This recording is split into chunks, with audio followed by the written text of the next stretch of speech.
Olá pessoal, tudo bem? Então, voltando aí então às nossas aulas de hidrostática, a gente entra então agora na segunda parte. Bom, a segunda parte de hidrostática tem como objetivo compreender então os conceitos das leis de Stevin, né, que a gente vai ver um pouco aí sobre as leis de Stevin, dos princípios de Pascal e do princípio de Arquimedes, que eu falo de Push e entre outros aí. Bom, a nossa primeira parte então de hidrostática, a gente falou lá de densidade absoluta, né, das substâncias puras, né, o, essa propriedade, né, densidade absoluta das substâncias puras pode ser usada como parâmetro de análise, por exemplo, em empresas, né, um exemplo, então colocando aqui a parte aplicada de física. Então, empresas podem usar isso como análise, né, esse tipo de grandeza física.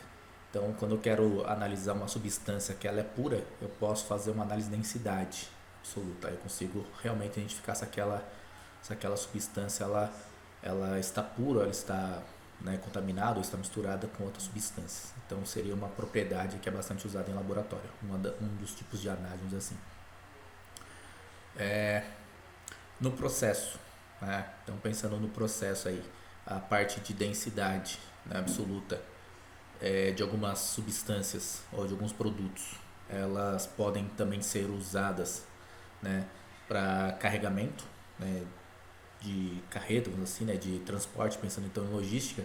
Então, no processo a gente produz, né, pega lá a matéria-prima e converte em produto, e esse produto vai ser armazenado em tanques, né? E aí, após serem armazenados, eles passarão por análises, né, para, né, constar se realmente estão especificados, né, se estão nos parâmetros desejados aí pelos clientes, e vai ser transferido então de uma empresa para outra. Essa transferência geralmente acontece por carreta, né, chama granel, ou por tambores, se for o caso, mas pensando em granel. Então acontece muito, né, já vi, na minha época de operador, algumas carretas transbordarem, né? E às vezes alguns operadores que carregavam as carretas não sabiam nem por que estava transbordando. O que acontecia nesse, né, nesse fenômeno aí físico? A carreta, ela é na verdade ela é carregada por massa. Então, na verdade, mede-se a massa, né, que vai ser colocado nessa carreta, nesse reservatório da carreta. E a gente viu que densidade absoluta ela relaciona massa e volume. E aí o que pegava muito lá? Que era, né, tinha que ser colocado lá tanto de massa na carreta, e aí antes de chegar a massa, né, pedida lá para ser carregada na carreta, ela transbordava, ou seja, o volume estava bem maior do que a massa, né? E o que a gente conseguia enxergar ali? Que relacionando então densidade, massa sobre volume, a gente viu que o volume ele pode ter uma variação conforme a temperatura. E aí, nesse caso, o que acontecia? Na verdade, a temperatura do produto estava um pouco mais acima do que era pedido para o carregamento. E aí, conforme a temperatura estava, né, acima do pedido, então o volume estava maior. Então, maior volume, menor densidade. É isso que acontecia. Então, o líquido estava dilatado. Assim. Então, chegava lá o volume da carreta, mas ainda não dava o peso de carregamento. Então, era comum a carreta transbordar. A pergunta que surgia na época era: então, por que não mandava uma carreta com volume maior para ser carregado? O que pega muito nessa parte de logística? Quem faz essa parte faz esses trâmites, vamos dizer assim, de transporte de produto, é o pessoal da logística. Então, tem um pessoal que é voltado para essa área de compra e vendas de matéria-prima, de produto. E à medida que você faz, né, a reserva de uma carreta, né, o aluguel de uma carreta para fazer o transporte desse produto, a carreta ela é avaliada conforme o espaço físico, né, que ela vai ter para transportar o produto em si. Então, quanto maior o volume da carreta, maior é o valor. É isso. Então, a empresa ela pensa em gastar o mínimo possível, né? O quanto menos ela gastar, melhor para ela. Então, não adianta eu alugar uma carreta enorme, né? Por exemplo, lá com 50 metros cúbicos, vamos dizer assim, de espaço, se eu vou usar, por lá um exemplo, 20 metros cúbicos, né? Então vai ter muito volume para pouco produto que eu vou carregar. Então um dos fatores é valor, é financeiro, vamos dizer assim. Então é por isso que é feito o cálculo, né, e é visto antes de mandar a carreta o valor, né, do volume aproximado ali para aquela massa. Então é feito o cálculo, calcula lá o volume e aí aluga-se a carreta ou, né, teoricamente envia lá a carreta com o valor próximo de volume que vai ser calculado lá a massa. Beleza? É isso, pensando em valores. Outro fator é que se você coloca pouco líquido num vaso grande, você também tem o deslocamento do líquido dentro da carreta, né, do vaso da carreta, assim. E isso gera, por exemplo, ou pode gerar talvez um desequilíbrio, né, dessa carreta baseado no movimento do líquido, né, se ela não tiver, por exemplo, o que chamamos de quebra-onda, né, seria defletores, né, chicanas e por aí vai. Então tem carreta que não tem isso, então isso é ruim. Então o líquido movimentando dentro da carreta pode causar um acidente. Então é outro caso aí pensando em segurança, beleza? É isso, então aplicando um pouco aí a parte da física, né, que a gente está vendo, então a gente viu densidade absoluta, pode ser usado para esses fins. A gente viu pressão, pressão é bastante usado dentro do processo, né, você trabalha com vaso de pressão, então você precisa de transferência por diferencial de pressão, então pressão está muito relacionado aí dentro dos processos e análises também. Então pensando na nossa área, parte química ou petroquímica, pressão ela está presente o tempo todo, né? Vale lembrar que dentro do processo a gente é preferível, vamos dizer assim, trabalhar com menos pressão possível, né? Quanto maior a pressão, talvez seja maior o deslocamento de gás ou de ar aí que está naquele reservatório. Então, se tiver um acidente, por exemplo, o risco é maior conforme for a maior pressão, vamos dizer assim. Então, não tem o que fazer, né? Tem casos que tem que trabalhar com pressão muito elevada. Então, tem caldeiras de vapor, vamos dizer assim, equipamentos que trabalham com vapor de água que chega a uma pressão bastante grande, uma pressão bastante extrema, vamos dizer assim. Então 20 quilos, né, 50 quilos, 100 quilos de pressão. Então é muita pressão. Quando eu falo 100 quilos é quilogramas força por centímetro quadrado, né, ou pode ser ali próximo de bar, vamos dizer assim. Então a pressão é muito elevada. Então, na verdade, evita-se trabalhar com pressão bastante elevada, mas tem casos que não tem que fazer, tem que trabalhar com pressão. Beleza? Então é isso. Outro conceito que a gente viu aí nas aulas anteriores foi a pressão atmosférica, né? Então, a pressão atmosférica, né, a gente trabalhou, né, essa parte da pressão atmosférica para a gente entender alguns conceitos, né, voltados aí para essa pressão, porque está presente no nosso dia a dia e também vai influenciar nas nossas próximas aulas. Então, não adianta a gente trabalhar agora a segunda parte de hidrostática sem conhecer, por exemplo, a pressão atmosférica, né, o que seria a pressão atmosférica, por aí vai. Então, pegando um pouco aqui o gancho, né, e complementando com a nossa aula, então a gente estava falando de pressão hidrostática, né? A hidrostática, de modo geral, essa parte da física trabalha com fluidos parados, por isso que é hidrostático. Beleza? Então, a matéria pode ser apresentada de três formas físicas, né? Em três estados físicos, a gente sabe disso, então é mais comum pra gente. Tem outros estados, né, que o pessoal fala, então plasma e entre outros aí tem um estado novo aí que eu não lembro o nome, mas o mais comum pra gente seria esses três estados físicos, né? Então sólido, líquido e gasoso. Então a gente está trabalhando a matéria, a gente viu que matéria é composta por massa e massa é composta por átomo, né? Lembrando um pouco da parte da química. Então fluidos, de modo geral, que a gente está trabalhando, pode ser algo que tem a propriedade de fluir ou escoar, né? E nesse caso aqui, né, de ter a capacidade de fluir ou escoar, a gente teoricamente classifica os líquidos e os gases, né? Ou algo que é gasoso, por exemplo. Os sólidos a gente acaba descartando, justamente porque ele tem essa dificuldade em fluir ou escoar. Então é o que está sendo mencionado aqui. Então o termo inclui líquidos e gases, porque tem essa facilidade justamente de sofrer lá o escoamento, né? Ou fluir de um jeito fácil aí. É isso. Bom, apesar de ambos serem fluidos, né, líquidos e gases têm propriedades diferentes, né? Um exemplo aqui, né, os gases eles são facilmente compressíveis, né, então sofrem facilmente compressão e à medida que ele sofre compressão em um vaso, quando ele ganha novamente espaço, né, volume, ele teoricamente ele expande, então ele pode sofrer a compressão e a expansão de jeito fácil, né, e por isso que ele é considerado, por exemplo, um fluido elástico. Então os gases são considerados fluidos elásticos. O líquido, por sua vez, ele não tem essa propriedade tão né, tão assim, bem trabalhado, né? Então ele é considerado praticamente incompressível. Então ele tem lá um processo, né, um delta de compressão, mas bem pouco. Então teoricamente a gente entende que os líquidos são incompressíveis, então não tem essa dificuldade de ser comprimido, vamos dizer assim. Bom, eu vou falar que a superfície livre de líquidos sempre será plana e horizontal. Então aqui está um exemplo, né? Tem um vaso aqui que tem uma quantidade de líquido, né? Outro vaso aqui com outro formato que tem uma quantidade de líquido, né? Um tubo, uma tubulação, por exemplo, uma garrafa. E a parte vazia, né? Que é a massa gasosa, vai gerar o que ele está falando aqui, que é essa superfície aqui, né?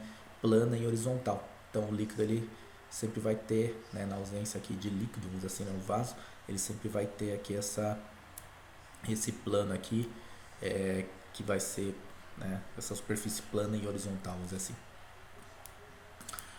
Ele vai falar também que o líquido sempre exerce pressão perpendicular à superfície, né, do recipiente quando esse recipiente contém um líquido. Então, o que seria uma pressão perpendicular? Seria uma pressão que gera aqui 90 graus. Então, tem aqui o reservatório, né, e aí tem os furos, é isso que ele está falando. E aí, nesses furos, teoricamente, vai jorrar a água aqui.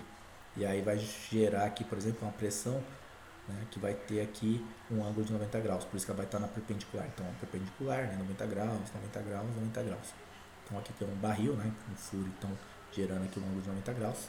E aí, justamente causado pela pressão do líquido, né, nas paredes do vaso. É isso que está falando. Outra coisa importante de lembrar é que, geralmente, os líquidos e os gases, né, eles né, à medida que eles são armazenados, né, envasados em um recipiente, eles vão pegar a forma desse vaso, por exemplo. Então, exemplo aqui, né, tá aqui, ó, um vaso, né, o líquido aqui e o gás, né, os gases que estão presentes estão pegando a forma aqui do vaso, aqui é a mesma coisa, aqui na tubulação, na garrafa, por exemplo. Então, essa é uma das propriedades aí dos fluidos. Bom, aqui é um exemplo, né? Vai entrar uma pergunta. Então, ao mergulhar em uma piscina, podemos sentir a pressão exercida pela água, isso é bastante comum. Geralmente, quanto mais fundo você vai, né, maior essa pressão aí que você vai sentir. E aí surge uma pergunta, né? Em que sentido a água exerce essa pressão? A gente vai ver lá, por exemplo, nos princípios de Pascal, que essa pressão ela vai exercer, né, a substância, assim, o líquido, né, de modo geral, pensando aqui na água dentro da piscina, ela vai exercer uma pressão em todos os pontos do indivíduo aqui.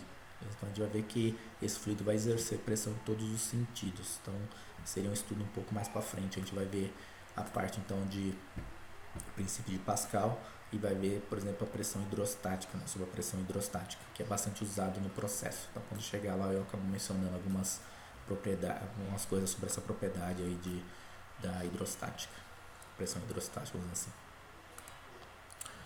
Aqui outro exemplo, né, só para complementar o que a gente falou. Então, ao suspender um balde com água e fazer alguns furos, notamos jarros perpendiculares, né, que a gente já tinha visto, formando aqui um ângulo aproximado de 90 graus, ao fundo e nas paredes do balde. Então, tem um balde com água, tem os furos, né, então esse líquido, né, dentro do balde ele vai gerar uma pressão, né, vai exercer uma pressão aqui nas paredes, e aí à medida que ele sai aqui dos furos, então ele vai teoricamente gerar aqui um ângulo de 90 graus. Por isso que são jatos perpendiculares, tanto no fundo, né, como aqui nas paredes. E aí vai falar que nesse caso aqui, né, fica bem evidente, né, bem claro que a pressão exerce aqui, né, o líquido exerce a pressão aqui nas paredes do balde, do vaso. Bom, então entrando um pouco então em uma das leis, né, teorias aí da hidrostática, né, então quem iniciou o estudo, vamos dizer assim, da hidrostática, né, da pressão hidrostática, né, uma pressão determinando aí um determinado fluido, foi justamente Simon Stevin, né, conhecido como Stevin. As pesquisas dele começou ali próximo do fim do século XVI e, né, Stevin ele justamente ele trabalha, né, nas suas pesquisas, né, ele faz lá o trabalho de pesquisa justamente pensando, né, como se comporta aí os fluidos, né, de um jeito estático, de um jeito parado, vamos dizer assim. Ele começa a criar algumas teorias. Então, pensando um pouco aqui na teoria de Stevin. Então, a diferença de pressão entre dois pontos. Então, né, um ponto vou colocar ponto A e ponto B, de uma mesma massa líquida, então vou colocar aqui água, por exemplo, homogêneo, então seria uma substância pura, vamos dizer assim, em equilíbrio, equivale, por exemplo, ao seguinte produto. Então, pegando essas propriedades, né, pensando numa substância pura, né, o ponto A e ponto B, por exemplo, isso vai gerar, por exemplo, um produto. Então, o que está relacionado, na verdade, ao que ele está falando aqui? A densidade absoluta do líquido, então tem a substância, o líquido lá de modo geral, então você tem uma substância que tem uma densidade específica, né? A gente viu a densidade absoluta. Então, colocando aqui um exemplo da água, né? Então a densidade da água, o que também está presente ali é a gravidade, então a aceleração local da gravidade está inserida aí nessa parte de pressão hidrostática, e a diferença de nível de altura, né, entre os pontos. Então essa diferença de altura aqui, ó, que ele menciona do ponto A ao ponto B. E com isso, Stevin ele acaba montando a formulinha. Então pressão absoluta, né, vai ser a pressão atmosférica. Então a gente sabe que tem uma pressão aqui atmosférica que a gente estudou na aula anterior, né, que vai estar exercendo uma pressão em cima desse líquido, né, da parte líquida aqui do vaso, mais a pressão hidrostática. Então só a pressão hidrostática em si, ela depende do que? Então da densidade absoluta do líquido, da gravidade do local e da altura, né, que vai estar essa coluna de líquido aí. Então essa seria a teoria de Stevin. Vamos ver alguns pontos específicos. Então complementando, então a variação de altura aqui entre o ponto A e o ponto B, né? Então tem aqui o ponto A e o ponto B, isso vai gerar uma diferença de altura, uma variação de altura, a densidade do líquido e a gravidade, né, do local. Então o ponto A, né, acha-se uma profundidade HA, H seria uma simbologia voltada para a altura, em relação à superfície do líquido. Então aqui está bem na parte de cima, né, superfície aqui do líquido. O ponto B encontra-se numa profundidade HB, seria a altura B, em relação à mesma superfície. Então está aqui. Então, se o ponto A está na parte acima do líquido, o ponto B teoricamente está na parte de baixo do líquido, aqui perto da base do vaso, assim. Então a cota ΔH, né, variação de altura, é a diferença entre a altura de HB, seria do ponto B ao ponto A. Então, um exemplo aqui para eu achar a variação de altura, eu pegaria, por exemplo, o ponto B menos o ponto A. Até porque eu entendo que no ponto A minha altura é zero, né? Então, inicia daqui, por exemplo, a altura zero e vai crescendo conforme vai descendo aqui. Então, é mais ou menos isso. Opa! E aí, com isso, a gente já tem a formulinha, né? Então, pressão absoluta, né? A gente tinha comentado alguma coisa, pressão absoluta seria a pressão atmosférica, pressão atmosférica, ou barométrica, né? Pode surgir aí esse nome aí, pensando no barômetro, mais a pressão efetiva ou hidrostática, né? Pressão efetiva ou hidrostática também pode aparecer como pressão manométrica. Então seria aí uma pressão, pensando assim, uma pressão positiva, vamos dizer assim, pressão manométrica. Então pressão atmosférica mais pressão manométrica, ou pressão barométrica mais pressão manométrica, vamos dizer assim, geraria a pressão absoluta aí. E aqui é um exemplo, né, prático e fácil de ser feito em casa. Então, o que o Stevin, né, determinou? Que quanto menor aqui o ΔH, menor vai ser a pressão. Então, maior a altura, pensando que a altura aqui é zero, vai crescendo no sentido aqui, né, de cima para baixo, né, e na vertical. Então, maior a pressão, maior a altura. Maior a altura, maior a pressão. Então, como aqui a pressão é pequena, a altura é pequena, a pressão é pequena. Como aqui a altura desse ponto para cá é maior, então aqui a pressão é maior. Por isso que o líquido aqui acaba sendo jogado mais longe, né? Gera aqui um ângulo, né, perpendicular aí a 90 graus mesmo. É isso, né? No geral é isso, dá para fazer em casa esse experimento aqui. Quem quiser fazer, só pegar uma garrafa de PET de 2 litros, fazer 2 furos aqui, né, tendo uma variação de altura, e é percebível aqui à medida que vai fluindo, né, o líquido aqui pelos furos.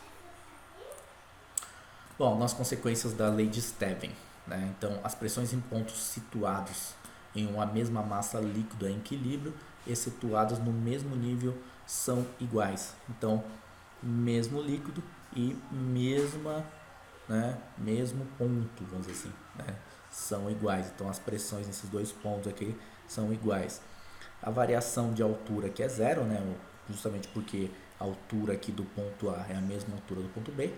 Então vamos colocar em números, né? 10 menos 10, zero, por exemplo. O ΔP aqui vai ser igual à pressão de B menos a pressão de A. Então a variação de pressão seria a pressão do ponto B menos a pressão do ponto A. ΔP, sabendo que a pressão de ponto A e ponto B seria a pressão hidrostática, vamos assim. Então ΔP aqui é igual à pressão hidrostática, né? Vezes a variação de altura desses dois pontos. ΔP seria, por exemplo, a pressão de B menos a pressão de A igual à pressão hidrostática. Sabendo então que a variação de altura aqui é zero, né? Isso tudo aqui vai ser um produto, então zero vezes qualquer coisa aqui vai ser zero mesmo, né? Que é o caso aqui. E aí o menos PA, mesmo a menos pressão de A, pode passar positivo. Então sei que a pressão de B vai ser igual à pressão de A. É isso que ele está falando. Beleza? Então vamos pegar um exemplo aqui.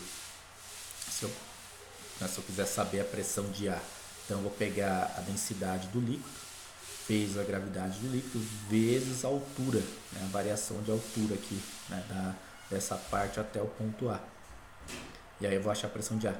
Se eu quiser achar a pressão de B, eu vou fazer a mesma coisa. A densidade do líquido é a mesma, a gravidade nesse ponto é a mesma e a altura, olha só, daqui até o ponto B também é a mesma.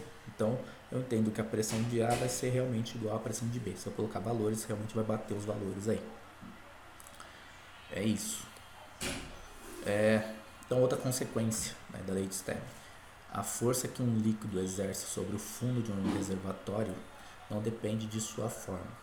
Então falando que a força que vai ser exercida nesse líquido aqui na base, vamos dizer, do vaso, né, não vai depender da forma do vaso. Então olha só, 3 formas diferentes.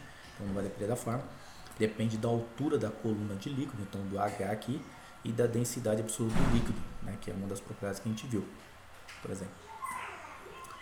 Então, pegando aqui o primeiro caso, então a gente sabe que pressão é força sobre área, né, que a gente quer saber a força, né? E então a gente isolando aqui a força, a gente sabe que força vai ser pressão vezes a área, ou seja, a área passa multiplicando aqui. Beleza? O segundo ponto é que a gente sabe que a pressão absoluta, a gente viu isso lá atrás, é igual à pressão atmosférica mais a pressão hidrostática. Beleza? Então tá aqui. A gente consegue substituir na forma. Então força é igual a pressão, né? Pressão absoluta, assim. Tirando então aqui a pressão absoluta, a gente consegue substituir por pressão atmosférica mais pressão hidrostática vezes a área. Tá aqui. Então, adquirindo essa fórmula, vamos dizer assim, nesse caso aqui, ó, a gente entende que as forças são idênticas. Por quê? Porque a área, né, dos vasos são idênticos, então a mesma área. A pressão atmosférica é a mesma, os 3 vasos. A altura é a mesma, então, e as propriedades do líquido, então a densidade e a gravidade do local. Então, como tudo aqui é igual, as pressões, né, ou a força no caso aqui, seria iguais aqui nesses mesmos pontos, né? Seria aqui no ponto A dos vasos, assim. Então, outra consequência aí da lei de Stern. Uma terceira consequência. Então, em vasos comunicantes, né, vasos que se comunicam, a altura alcançada por um líquido homogêneo é a mesma qualquer que seja a forma do vaso. Então, independente da forma do vaso aqui, ó, quando ele está se comunicando, né, vamos dizer assim, a pressão vai ser a mesma e a altura também. Então, pensando por esse lado, então olha só, a pressão de A vai ser a pressão atmosférica mais a densidade vezes a gravidade vezes a altura do ponto A, então essa altura. A pressão de B vai ser a mesma coisa vezes a altura de B, e a pressão de C aqui, ó, vai ser a mesma coisa vezes a altura de C. Está aqui. Então a gente consegue relacionar, então pontos A, B e C estão na mesma altura, tá aqui. Logo, então pressão aqui de A, pegando aqui a pressão de A, vai ser pressão atmosférica mais a densidade vezes a gravidade vezes a altura de A. Pressão de B vai ser a mesma coisa vezes a altura de B. E a pressão de C vai ser a mesma coisa vezes a altura de C. Sabendo que a pressão atmosférica é igual para todos, então podemos cortar, tá? Podemos cortar a pressão atmosférica. Densidade e gravidade também é igual para todo mundo, a gente pode cortar, né? No final, então a gente simplesmente simplifica, né? O que vai restar aqui? Né? A altura de A é igual à altura de B, que é igual à altura de C, né? Conforme a consequência de STEB. E isso, teoricamente, vai gerar também que a pressão de A é igual à pressão de B, que é igual à pressão de C. Tá? Outra consequência, né, da lei de Stern: se um dos vasos não tem altura suficiente, o líquido subirá até se igualar ao nível comum dos demais vasos. Então eu tenho 3 vasos, né? O problema aqui é que um vaso ele está abaixo, né, do nível do líquido, né, vamos assim, dos outros vasos. Então eu vou falar que à medida que esse vaso aqui ele está mais baixo, então o líquido ele chega geralmente na proporção que está aqui os níveis, né, dos outros vasos. Então um exemplo aqui, acho que vai chegar ao mesmo nível, mas vai vazar tudo. Essa é a verdade. Então está se comunicando, né? Enquanto não igualar aqui, né, chegar nessa altura, o líquido ele não vai parar de transbordar. É isso que eu estou falando também. Beleza. Bom, antes de falar então dos exercícios, né? Os exercícios aqui, eu passei alguns exercícios. Onde que é usado então, né? Falando de física aplicada, onde que é usado então essa teoria de Stern no processo? A teoria de Stern no processo ela é muito usado nos visores de níveis de tanques, por exemplo. Então, você tem lá um tanque, né, e você tem um visor de nível nesse tanque que geralmente usa esse princípio de vasos comunicantes. Então, você tem, por exemplo, uma saída, né, do ponto aqui de alto em ponto de baixo, né, e vai gerar, por exemplo, um visor de nível para mim. Então, vou colocar aqui um tubinho, né, transparente, eu consigo saber a altura do líquido, assim. Então, é bastante usado no processo para saber o nível de um vaso, por exemplo. E instrumentação um pouco mais, né, automatizada, alguns instrumentos eles trabalham com diferencial de pressão, né? E esse diferencial de pressão, um exemplo, né, o indicador de nível, um transmissor de nível, ele trabalha justamente com esse princípio de Stern também. Então ele pega uma pressão que está, por exemplo, na parte de baixo do vaso e uma pressão que está, por exemplo, na parte de cima do vaso. A parte de cima, né, se o vaso teoricamente não estiver cheio, ele vai estar com massa gasosa. E à medida que essa coluna vai subindo dentro do vaso, a gente viu que à medida que a coluna de líquido aumenta a pressão. Então esse diferencial de pressão, à medida que ele aumenta, ele passa por um transdutor, a gente viu lá os transdutor, né? Ele pega lá uma grandeza física, né, mecânica, aqui nesse caso, por exemplo, e ele converte para uma grandeza física elétrica. E aí o instrumento ele já tem essa propriedade de fazer a conversão. E aí, tendo a conversão, então a gente consegue, né, pegar esse sinal elétrico, né, enviado lá para o supervisório, né, vai passar por aquele outro transdutor que a gente viu, o field bus lá, que vai gerar aqueles códigos binários e vai, né, aparecer para mim no supervisório como valores, números, vamos dizer assim. Então eu consegui enxergar isso no painel de controle. Beleza? Então essas grandezas que estão relacionadas aí ao processo. Eu vou gravar aulas, né, de instrumentação e controle. E aí nessas aulas de instrumentação e controle eu tento mostrar especificamente esses instrumentos, como é que serve, né, funciona a medição, né, como é que, né, ele está presente lá no processo. Ele seria aí nas aulas de instrumentação e controle. Então, física que está aplicado lá a esses instrumentos. Para não prolongar muito, gente, então eu coloquei aqui 2 exercícios, né, bem tranquilos, baseado no que a gente viu. Beleza? Aí eu quero que vocês tentem fazer aí. Beleza? Então pausa o vídeo aí, tenta fazer os exercícios. E aí, se surgir dúvida, eu falei, manda lá mensagem, pode mandar e-mail, pode entrar em contato e mandar mensagem que a gente resolve, né? Eu resolvo e mando para vocês aí. Beleza? Então, aqui 2 exercícios. Então, um é mergulhador, né? Tá descendo aí a profundidade, né? Pegando aqui o delta de altura. Ele vai te dar as condições e só jogar na formulinha, não tem muito segredo. E aqui, então, tem um tanque, né, com combustível. E aí ele que muda aqui é que vai dar a densidade absoluta do combustível, que seria a gasolina. Beleza? E aí outro caso aqui, ele que só quer a pressão hidrostática. Então como ele quer só a pressão hidrostática, né, a gente acaba cancelando a pressão atmosférica do vaso aí. Então vamos entender que o vaso está isolado aí da pressão atmosférica. Mas é isso. E na nossa próxima aula a gente começa a entrar então na teoria de Pascal aí. Entender o que Blauser Pascal, né, ele traz na sua teoria, beleza? Então é isso, gente. Até a próxima aula, beleza? E é isso. Um abração a todos.